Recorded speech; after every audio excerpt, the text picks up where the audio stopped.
Good day YouTube. Welcome back to my channel of the History of Rome Part 3. So let's get into this. Rome's fate. Rome's prosperity appeared to be unending. It was not. As the Greek Alexandrian poet Constantine Caiphas in 1863 to 1933 wrote, "The barbarians will arrive today. When the barbarians come, they'll make the laws."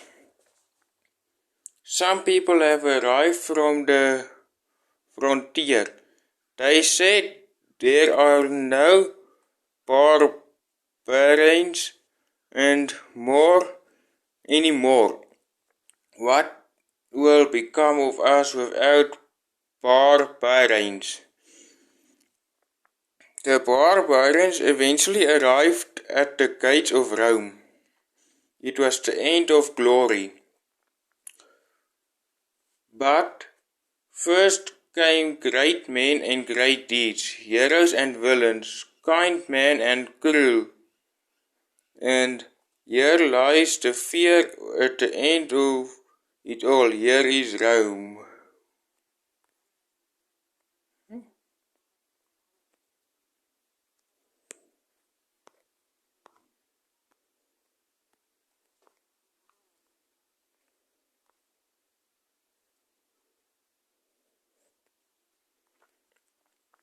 From myth to empire. Every major city has its physical foundations buried in time, and there are almost always myths concerning its historical foundations buried too. Rome is not unusual in this respect. One of the myths concerned the naming of the city. The other, a more literally retelling of the city's origins, connects to the foundation of Rome with one of the heroes of the siege of Troy. The story is the core of the Aeneid, an epic poem, which was written by the Latin poet Virgil, 70 to 19 BCE, for Augustus, 27 BCE to 14 CE, the first emperor of Rome. The intent was to create a connection between Augustus and Romulus. The mythical founder of the city, and in doing so make a connection between the first emperor and the gods. Along with many other myths, the Aeneid provides a vivid picture of the heroes who created the city of Rome.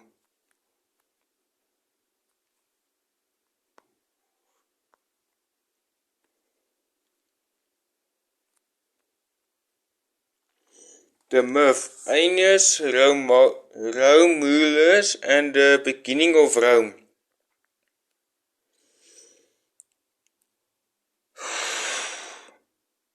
The Aeneid takes as its heroes Aeneas, a Trojan prince and the son of the Greek goddess Aphrodite. At the end of the 10-year siege of Troy, Aeneas' wife Creusa a daughter of King Prime of Troy, asked him to leave the city, which was being sacked by the Greeks. Creusa told her husband that her destiny was to found a great city. Although he loved her, he knew he had to obey his fate. Creusa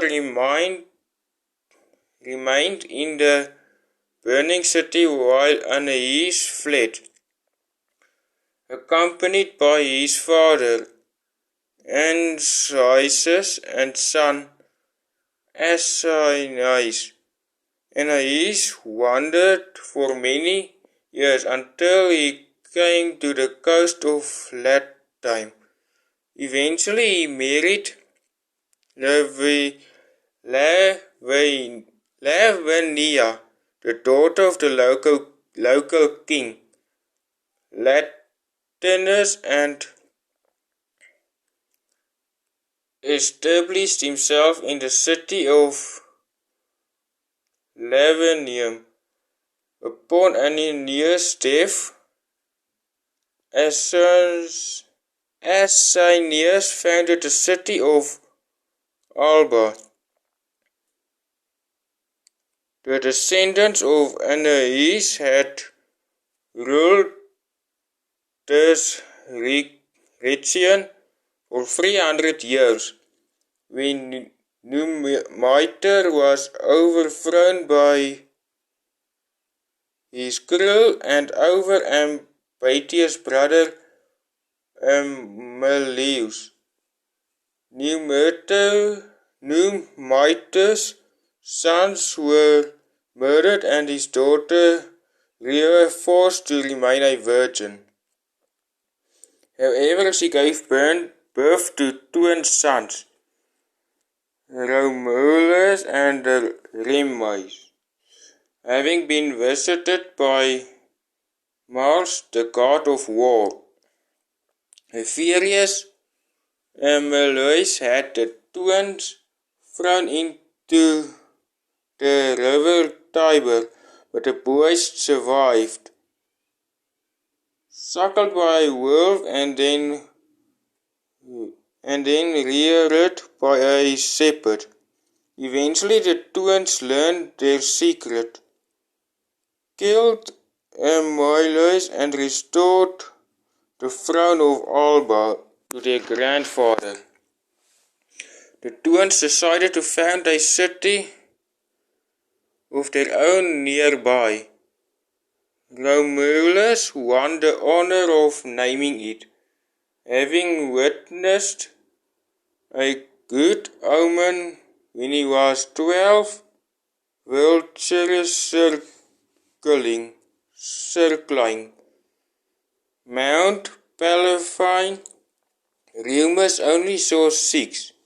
Jealous at his brother's good fortune, Remus jumped over the city walls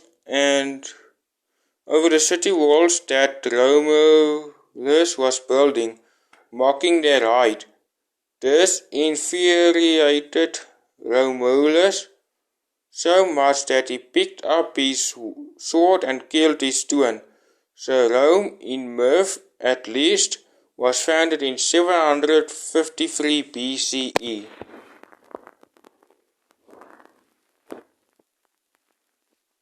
The Samnites entered Rome through the tragedy of Tarbia, daughter of the Roman commander who said that she would allow the Sabinus in the city into the city if they would give her all that they were on their left hands. However, the Sabinus were honorable men and furious at such an act of betrayal had led to their victory. Instead of giving Tarbia the gold rings and bracelets that they wore on their left arms, they threw their heavy shields on her, crushing her to death. From this moment, the Romans and the Sabines lived in peace together. Another version of the same myth ends in the Sabine women telling their fathers that they were content